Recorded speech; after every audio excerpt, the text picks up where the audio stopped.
morning. Before we get started, just get this day started.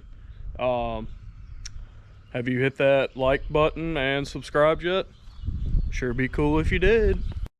All right, let's see if this thing wants to start this morning. The old forklift.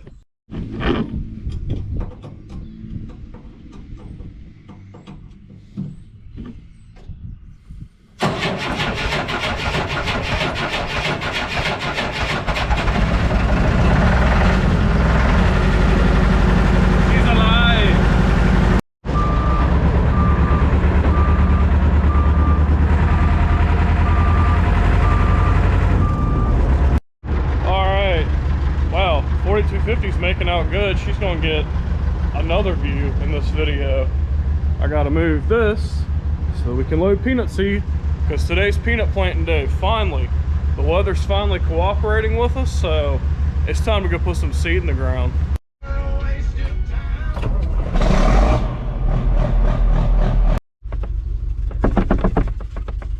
I think that's a bird up in there. Isn't that cute? I'm going in right there. Yep. Always something. Alright, gonna get the flatbed, take that back there. Here comes Dad with the batter. Get that thing unhooked because I need that tractor to move peanut seed. Rolling. Yeah, I don't think y'all have seen this truck. This is a 1999 F350 Super Duty with, of course, the best diesel engine ever freaking made in a pickup, the 7.3. So plus it's a flatbed. We need a flatbed some kind of bad. It's been coming in handy with spring and everything else. So ooh. I just put new wipers on here not too long ago. Ooh, that's weird. Whatever. Alright, I think that looks good. It's about 5,000 pounds.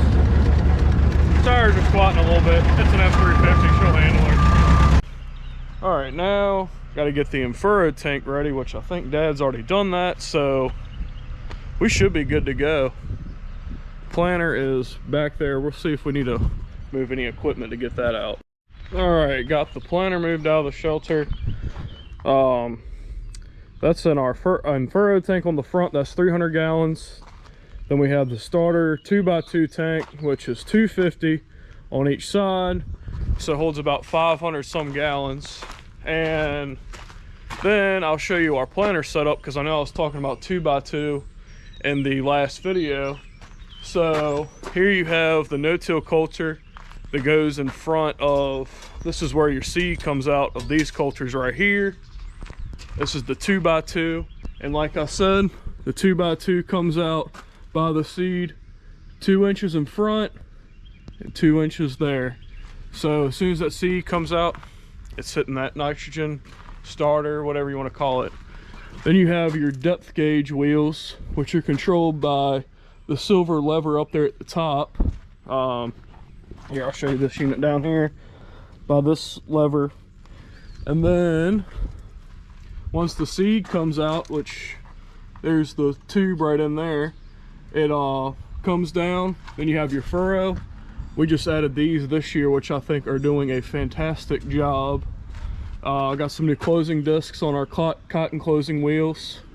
And then you have the packer wheel back here in the back to make sure there's no air pockets, and she's sealed, ready for emergence.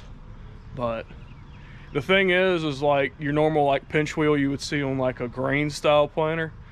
The only reason we don't run a pinch wheel is because the pinch wheel we plant cotton very shallow, so it would pinch that cotton seed up, and then you can't have seed sitting on top of the ground.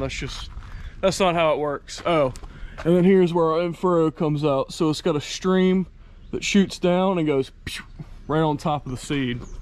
That's pretty much simple. But yeah, this is a John Deere 1725 planter It is deck fold, like you can see, folds up to 12 rows, goes behind me when I'm strip tilling. And then we have the 8295R, which is a 2010 model, one of the first 8Rs. It's pretty much an 8030 series tractor with a 8R cab on it, which a tractor is great because it has no emissions whatsoever. My 8360R has the diesel particle filter on it, which is not as bad as DEF, but we don't have anything DEF on the farm. All right, here goes nothing. Try to get some peanuts started, getting planted. All right, we have been rolling. We have unloaded, let's see, done 2 pallets, and then I think we pulled 10 off of that one. No, excuse me, pulled 6 off of that one. So yeah, we've got about 106 bags done so far we've dumped in the planter. But here comes the planter. I don't know if y'all can see it, but it's way out there. It's a good field with some long rows in it. It used to run this way with the road, but we ended up changing it up. That way we just we ended up figuring out a way that we could have them run the long ways, which is so much better. Get stuff done faster too.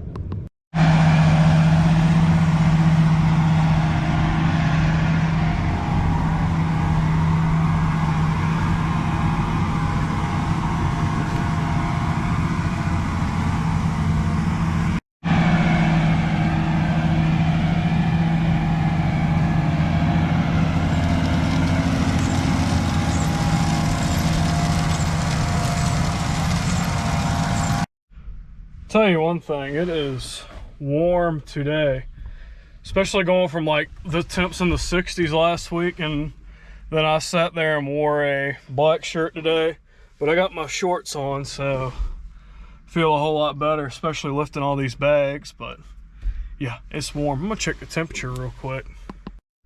Yeah, 80 some, I mean, you go from 60 some degrees to like 80 degrees. Yeah, it's right warm. Up, and now I'm looking, the rain chances have bumped up today. We went from a 10% this morning to 50% now, so which I'm not complaining. If we can get a little bit of rain each day kind of behind this planter, that would be nice. It would help out big time. As humid as it is out here, I saw 10% this morning, and I'm like, there is no way that that's the case, because I was like, it's gonna end up storming. I just know but it's about that time to fill the planter back up. That's the thing. We bumped up to these 3 bushel hoppers, and if you fill them up completely and you drain them out, you're right at about 8 acres you can get out of a hopper load. But anyways, time to fill up. All right, let me go back and count. All right, everybody count with me. 1, 2, 3, 4, 5, 6, 7, 8, 9, 10, 11. Oh man, 12.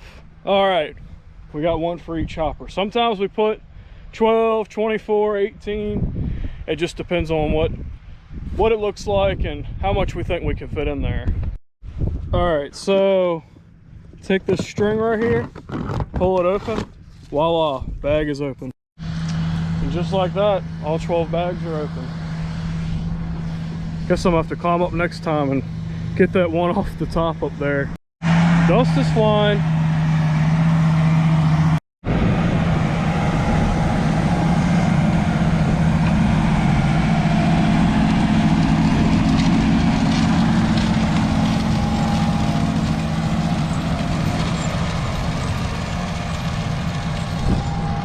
I think Dad's checking to make sure they're flowing down properly like they're supposed to. Moving. All right, so just check this dirt right here, and it was wet yesterday. I pulled a streak over here, and it was like I was rutting up a little bit. I don't like to rut up when I'm doing seed bed prep, but I'm gonna come in, I'm gonna get this tomorrow. I could walk on that, so it's fine now. But yeah, you can see where I rutted up a little bit out there. I'm gonna try to strip till that tomorrow. But supposedly the other night when it was raining, the water came, this water standing over there by that woods line, it came right across this farm and came on over here. And this is just a wet piece of ground anyways. You can see my footprints where I just stepped. She was wet right here. But I'm not gonna farm that part, so I'm not really worried about that. But anyways, checking out for the evening. Sun's going down. We planted, let me think. Thinking we planted roughly about almost 90 some acres of peanuts today, and dumped about 350-pound bags and into the planter. So yeah, maybe we can get close to finishing tomorrow. I don't know, we'll see, but tomorrow's a new day. I will see y'all tomorrow morning. All right, good morning and welcome back. I am going over here where I was last night. I'm gonna see if I can get on there.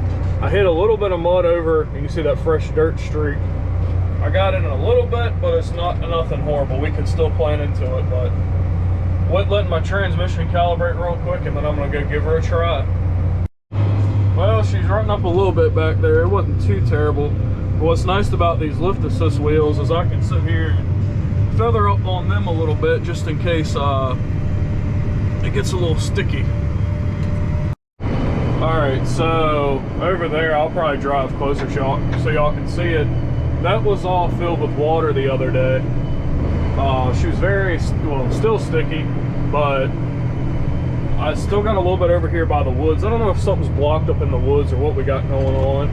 Need to check that out when it dries back out. But what my goal is everything from this side back over here that's so dry, I'm gonna rip that. And then over here by this tower, back that way, I'm gonna see how far I can go in without cutting a rut. But there you go. She is wet. And tractor that weighs almost 50,000 pounds with the strip till rig behind it and mud do not mix. So you can see I cut a little bit of ruts the other day driving around it. But it's dry across here now. She ripping pretty. But I don't know. I might be able to get across some of it. Might get out and walk, and I mean, who walks on wet ground anymore? You just gotta let her rip. Just kidding. No. Just, yeah, a lot of people, they're like, let her rip and stomp the old diff lock down there and see what she does. Alright, let's see. She's a little tacky. You can tell it's starting to smarring up a little bit. It's nothing horrible. But yeah, she's a little sticky. But I don't know, I think I might try it. I'm sinking this is one of those things where you're like, it's part of farming. You don't know what you want to do. You're like, do I do it or do I not do it? All right, let's get back in the old chariot and see what happens.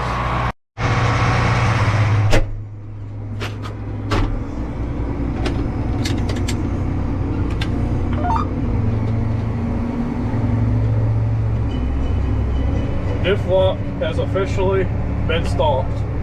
Oh, see, there she goes. Yeah, that's not good. Alright. We're gonna see, yeah, see my tracking is off by about 11 inches. Now she's 13, 14, yeah. I knew I shouldn't, I'm picking up. Yeah, I'm getting out of that. She was muddy good fashion. But we got drier ground right here. Let her get back straight. All right, we're good right here.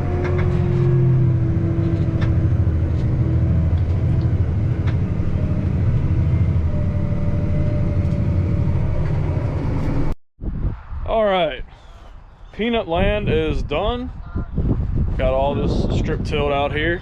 So now my next thing is tomorrow morning, before we get started, I got out here early. I need to change these coulter blades to the straight blades. I'm gonna get rid of this wavy for cotton. and these points right here on the shank are just about shot, which hopefully the ground will be good enough to where these points will last me through cotton season. But on to go planting more peanuts. Yep, those points definitely need to be replaced because that one is missing a fin. And like, see, this one has a fin.